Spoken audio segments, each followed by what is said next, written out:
Dunia ini apa? Jalan menuju akhirat, jembatan menuju akhirat. Hidup ini apa? Hidup itu menunggu mati. Hidup itu apa toh? Menunggu mati. Kamu sedang apa? Sedang menunggu mati, Pak. Kerja apa kamu? Persiapan akhirat. Insyaallah malaikat. Ini mulakan Allah Subhanahu wa taala, dan kita di dunia beberapa lama ini ada tanggung jawab. Tanggung jawab kita adalah menghabiskan umur kita dalam agama. Tanggung jawab kita hanya itu satu itu aja, habiskan umur di dalam agama. Kalau umurnya 1000 tahun ya 1000 tahun, 100 tahun ya 100 tahun, 50 tahun ya 50 tahun. Semuanya itu aja kan tugas kita. Kalau kita ini bisa menghabiskan umur kita dalam agama Allah, dalam ridho Allah, berarti kita ini telah sukses. Ada teman, nggak ada teman, orang suka, orang nggak suka, sehat, sakit, kaya, miskin, itu tidak penting sekali. Yang penting itu habiskan umur dalam ridho Allah, dalam agama. Setelah itu masuk surga. Nah, sudah, di sanalah kaya semua, di sanalah sehat semua, di sanalah puas semua 100%. Aisyatun radiyah, kehidupan yang memuaskan, tempatnya memuaskan, istana-istana dari emas, dari intan, sungai-sungai dari susu, dari madu, nggak ada cacatnya. Di dalam surga itu nggak ada cacatnya, sempurna. Nggak ada istilah, wah ini genteng bocor perlu diperbaiki. Di surga nggak ada bocor-bocor, itu nggak ada. Semua sempurna. Aisyatun radiyah, puas 100%. Apa yang kita mau langsung Allah jadikan. Kalau di dunia apa yang kita mau, maka kita ini harus bersusah payah. Mau rumah, bangun rumah. Mau mobil, cari duit untuk beli mobil. Di dunia ini maunya tambah banyak, susahnya tambah banyak jadinya itu. Maka penyelesaian masalah dunia itu satu aja, jangan mau, sudah selesai. Kamu mau mobil, enggak mau, sudah selesai. Kalau mau, dan ini masalah nanti. Kalau cari ini, cari itu. Tapi kalau di surga, apa yang kita mau, Allah jadikan. Apa yang kita minta, Allah datangkan. Semoga kita dimasukkan ke sana. Ya. Badannya memuaskan, kuat, kokoh, besar, tinggi, ganteng. Sinar wajahnya ahli surga itu bisa dilihat dari jarak 1000 tahun perjalanan. Saking bercahayanya, nggak ada sakit-sakit lagi, sehat 100% selama-lamanya. Hatinya gembira, nggak ada susah-susah lagi selama-lamanya. Temannya memuaskan, temannya adalah para nabi, para rasul, para wali-wali Allah. Biasanya saya itu berteman dengan santri yang ngantukan seperti kamu, ya. Nanti di surga itu temannya itu para nabi. Enak kira-kira? Kayak apa tuh berteman dengan para nabi? Seorang ulama mengatakan, saya itu di surga itu yang saya pikirkan itu satu aja, mau berjumpa sama Rasulullah. Yang lain-lain itu nggak begitu penting sekali. Saya akan tanyain dulu masalah-masalah agama yang belum tuntas dibicarakan para ulama ini, mau saya tanya langsung sama Rasulullah itu gimana sih sebetulnya. Karena para ulama itu kelezatannya, kenikmatannya dalam ilmu. Itu ulama itu begitu ciri khasnya. Kalau pedagang, gembiranya kalau ada barang-barang murah dijual mahal, gitu. Kalau petani, gembiranya kalau melihat pertanian subur, hijau. Kalau ulama, senangannya itu ilmu. Kalau dengar ilmu itu langsung terbelalak. Yang tadinya mau ngantuk nggak jadi, itu ulama. Kalau ulama dengar ilmu ngantuk, itu bukan ulama itu. Ngaku ulama. Seperti pedagang lihat barang dagangan nggak tertarik. Itu bukan pedagang, itu petani itu. Insyaallah mulai kan? Kalau dai, gembiranya kalau melihat jamaah bergerak. Dai tidak ada jamaah bergerak diam saja, bukan dai itu. Jadi semalakan Allah Subhanahu wa taala. Itulah tempat yang telah dijanjikan oleh Allah kepada kita. Maka apa yang harus kita buat supaya kita sampai ke sana? Ini yang kita pikirkan sekarang. Habiskan umur kita dalam agama. Bagaimana caranya menghabiskan umur dalam agama? Kalau kita membuat suasana perjuangan agama. Petani telah menghabiskan umurnya dalam pertanian. Kenapa? Karena ada suasana pertanian. Ada sawah, ada ladang, ada pekerjaan-pekerjaan. Akhirnya 70 tahun di sawah aja. Ada orang Temboro itu yang umurnya 90 tahun itu masih ke sawah aja tiap hari.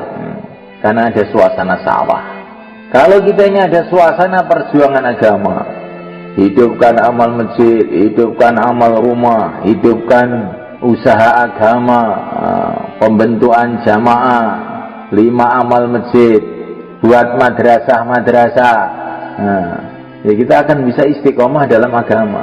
Tapi kalau kita tidak buat itu, nggak akan bisa istiqomah dalam agama. Betul kan? Kalau kamu ingin istiqomah ngajar, caranya bagaimana? Kamu bikin pesantren, nanti kan istiqomah ngajar sampai mati kamu ngajar. Lihat kiai-kiai itu, nggak ada kiai pensiun loh. Karena ada suasana ngajar. Maka dia baru ngajar sama mau mati masih ngajar aja. Maka kita ini perlu membuat suasana perjuangan. Itulah kehidupan yang telah dicontohkan oleh yang mulia Nabi Agung Muhammad SAW. Kehidupan beliau ini kehidupan perjuangan, bukan kehidupan santai, diam, enggak, perjuangan.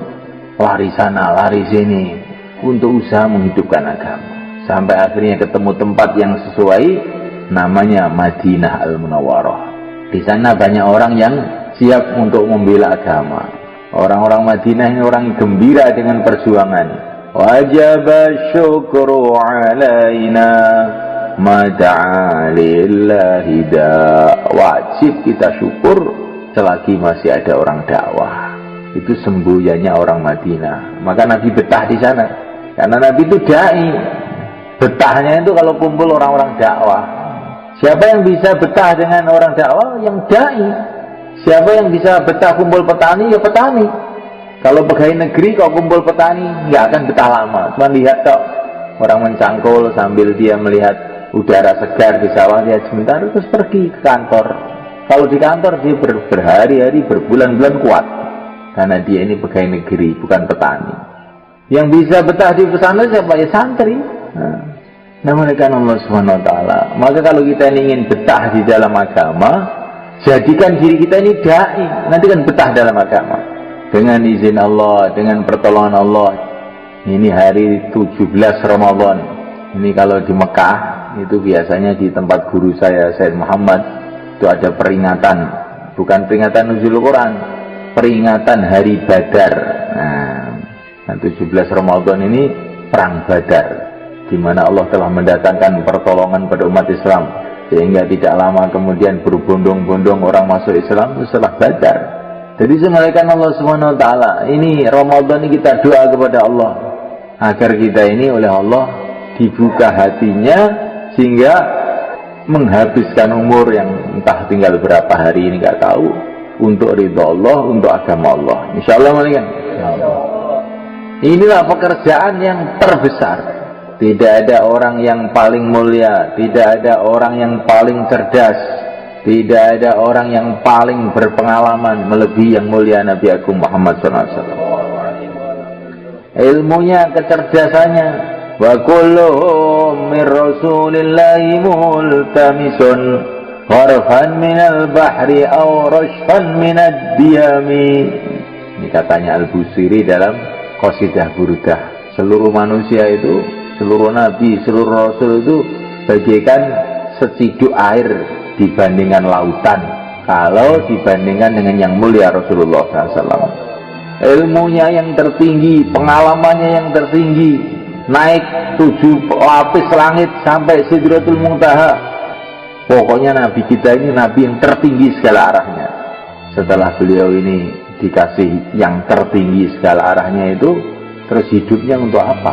Dihabiskan untuk agama dan memperjuangkan agama. Insyaallah malaikat. Kita harus punya pikir, hidup sekali ini mau apa saya ini? Mau jadi presiden saya. Kalaupun jadi, itu kecil dibandingkan kerjanya Rasulullah SAW. Saya mau jadi raja, umpama bisa gitu ya, itu juga kecil. Itu nanti di akhirat itu semuanya kan, presiden-presiden itu malu ditanya itu. Kamu apa kamu dulu di dunia apa? Presiden Indonesia. Berapa lama kamu jadi presiden? Kalau menurut ukuran sini berapa lama? 5 menit. Nah, presiden kok 5 menit? Wah, apa kamu itu? Kamu itu ditipu sama pemilu kamu itu. Presiden 5 menit itu presiden apa? Itu presiden ketoprak itu namanya. Kerja yang sebetulnya itu kerja agama ini semuanya kan. Kalau kamu, saya ini konglomerat paling kaya seluruh Nusantara. Harta kamu berapa? Kalau dihitung sini, ya dapat kerikil 1. Kerikil 1 aja kok konglomerat. Kamu itu melarat bukan konglomerat. Kerja yang sebenarnya lah agama. Maka kita pegang kerja ini semua kan, insyaallah. Dan kerja ini kerja mulia dan tidak sulit. Semua orang bisa mengerjakan. Sudah menjadi ketentuan Allah. Perkara itu kalau penting malah dimudahkan oleh Allah. Seperti angin itu penting, maka dimudahkan oleh Allah. Nggak usah beli angin itu. Air itu penting, maka dimudahkan oleh Allah. Nasi itu penting, maka dimudahkan. Bukan sulit sekali cari nasi, kamu nggak usah cari juga makan tiap hari. Tapi kalau yang tidak terlalu penting kayak mobil, itu disulit-sulitkan oleh Allah. Karena ini nggak begitu penting, orang nggak pakai mobil itu nggak apa-apa sebetulnya, malah sehat.